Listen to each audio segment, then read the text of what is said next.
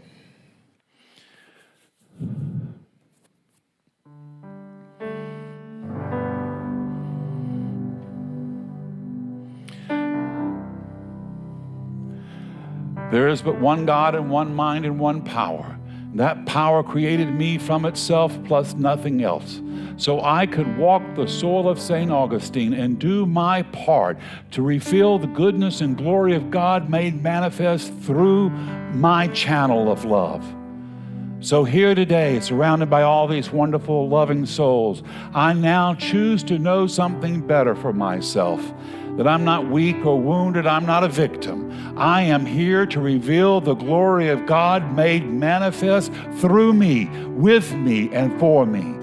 So leaving here today, I know that in no way am I bound. I am no way imprisoned by smaller ideas. I've played with those lesser thoughts long enough. This morning, I choose to lift my eyes up to a greater knowing for myself.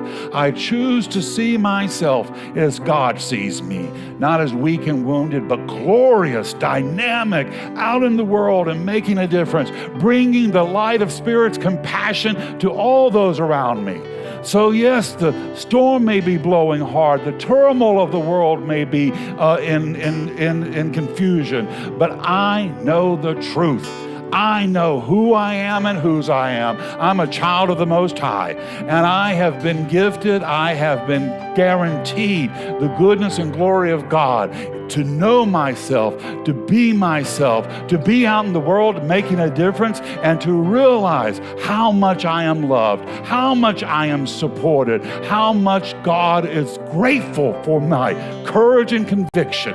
So here today, I have dropped all my baggage. I've let go of every idea of less than and woundedness and victimhood. I have lifted my eyes and seen the glory of God made manifest, and I'm on the move, and I'm not turning back. This is my truth, Every cell of my being radiates this right knowing, and I release this prayer into the mind of God to do its good and perfect, bold and dynamic work, returning to me multiplied abundantly. And together we say, and so it is. All right, my friends, I'm going to leave you with one last idea, and that is your life. Your life. It's not a problem to be solved. It's a miracle unfolding. Your job this week is go name your miracle, proclaim your miracle, and make it your own. God bless us all. Now let us go be the miracle Spirit is calling us to be. Until we see each other again, this is Reverend Ken wishing you many blessings.